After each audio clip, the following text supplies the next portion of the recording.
It's time for birthday!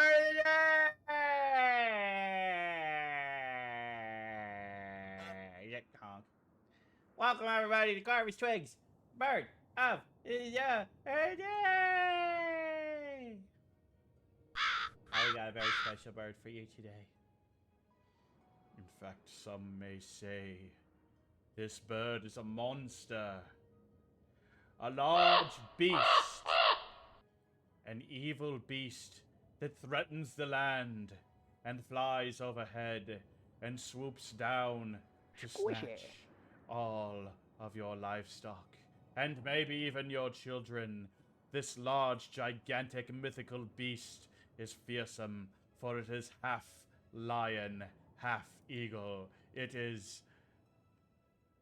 not a griffin. It's actually just a griffin vulture. They call it the Griffin Vulture. It's actually a griffin. It's Griffin Vulture, everybody! Look at that vulture. Look at him. Look at him. Beautiful bird. Yeah, soft boys. He's soft-headed vulture. Yeah, look at him. Pretty sweet looking. We got the Griffin Vulture. He's not a griffin, but it's pretty cool. It's a pretty sweet bird. We like him. We like this Griffin Vulture. Let me tell you a little bit about the Griffin Vulture. Well, for one, they big. 37 to 48 inches long. That's a big bird. 90 to 110 inch wingspan. Good lord. That's a big wingspan.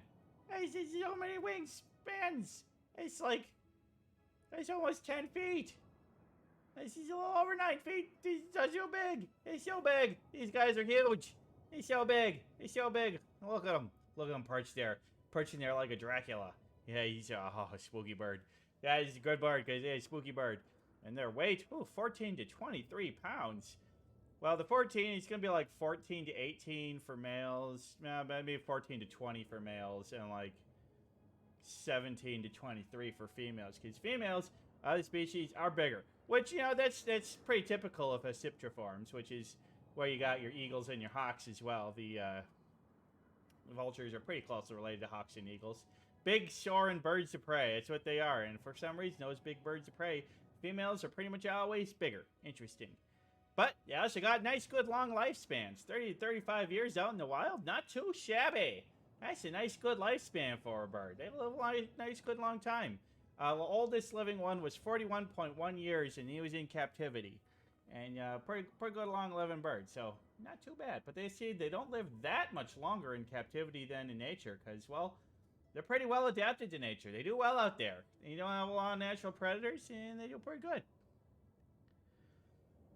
So, let me tell you a little bit about how they make more of these guys. Well, when they're, 2 to 4 years old, they're going to find themselves a little special someone.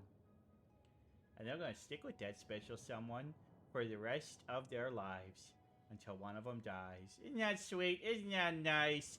They mate for life. They find a pair and they stick with that pair for the rest of their lives. That's pretty neat.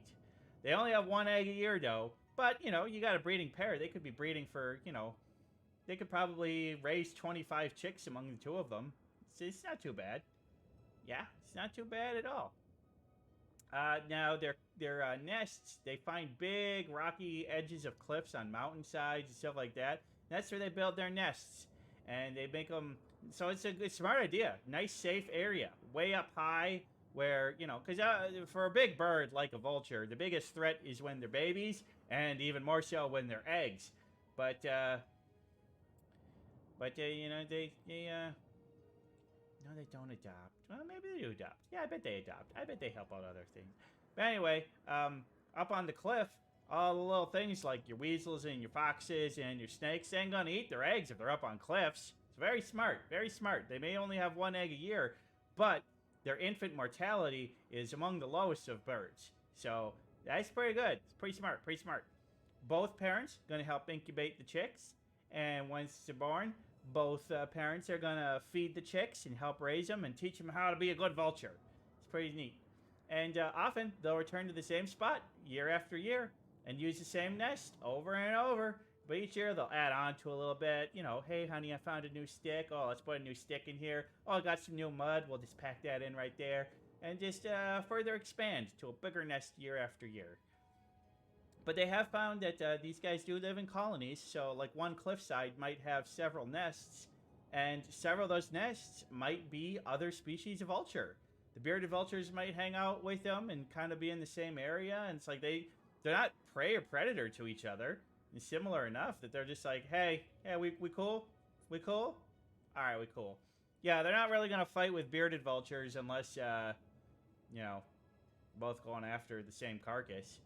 But as we saw, bearded vultures are actually a bit more hunters, and they're kind of they pick up the turtle and they drop the turtle. These guys don't do that. These guys don't do that. Now, before we get into more of this, I got a video to show y'all.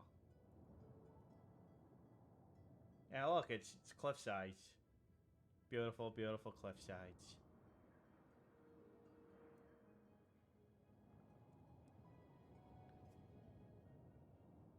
Oh, you know what? On the first page, it didn't show where they live.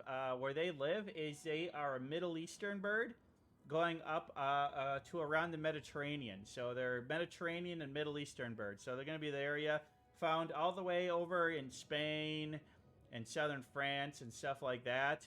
Not as common in Italy as they used to be, but they're starting to come back more in Italy. But there's a lot of them in Turkey, all the way over to Iran and Iraq.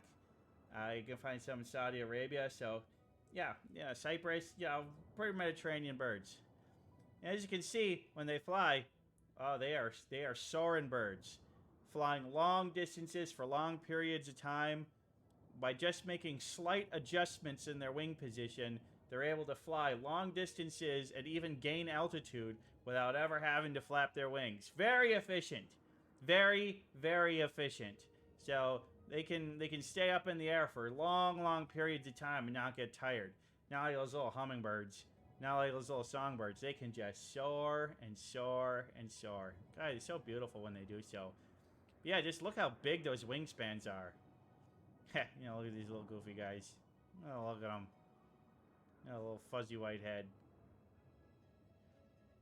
Hey, thanks for the camera work, George Constantino. So yeah, they can fly pretty high. They can catch those jet streams, and they fly 36,000 feet above sea level. That's so high. That's like about 7 miles up. So high. And their yearly territory, where their nest is, they've got about a 90-mile radius around their nest that they kind of have as that's their territory. That's where they hang out. So that's pretty neat. And well, their bald head and the way that they have their feathers set up, they're actually really good at regulating the body temperature. So they're good at keeping warm in cold temperatures, but also cooling down at hot temperatures. Very good thermal regulation as far as birds go. They're part of the way that their feathers are built, by the way their head and their skin is built. It's pretty neat. And the only thing that's really going to kill these guys is humans. It's very rare that humans hunt them. It's actually illegal to hunt them in almost everywhere that they live. But also on top of that, it's like they don't got good meat. And they're actually a beneficial animal because they don't hunt. They're carnivorous, but they don't hunt. So they're not a bird that's going to swoop down and kill your rabbits or your chickens or any other animals you have. So they're not harmful to farmers and ranchers at all. So there's no reason for humans to hunt them. But humans do like to, if they got a dead animal, well, they want to keep those foxes and wolves and coyotes away. So they put poison on the meat of carcasses that have been out in order to poison the dog-like creatures. Well, unfortunately, sometimes the vultures eat those, and it's become a problem where the vultures are dying from poison that farmers are putting on their carcasses, intending for other animals, and these poor guys are being unintentional target. It's not cool, boys. Not cool, farmers. Find a different way to control your ground animals. But that's the way it is. But yeah, as I said, they are carnivorous, but they are not hunters. They find animals that died some other way, and they're like, okay, I'll have a snack. I have myself a snack of already dead animal. And they are quite efficient. They find a dead thing. Their big, strong beaks are good at ripping through tough hides and get into the gooey goodness on the inside. And a group of vultures, like an impala. So it's about deer size, deer-sized animal. Well, it is a type of deer. Anyway, they can strip one completely down to the bone in 20 minutes. They just hardcore. They just go nuts. Strip it down, leave nothing but bone and hide. And it's crazy. It's crazy. When they're soaring, they rely entirely on their sight to find something. And one of them spots a dead animal, they'll call to their friends and they'll swoop on down and have themselves a meal. A little buffet. But one thing that's about them is they have a really poor sense of smell. Which, if you're just going to dead bodies, that's probably a good thing.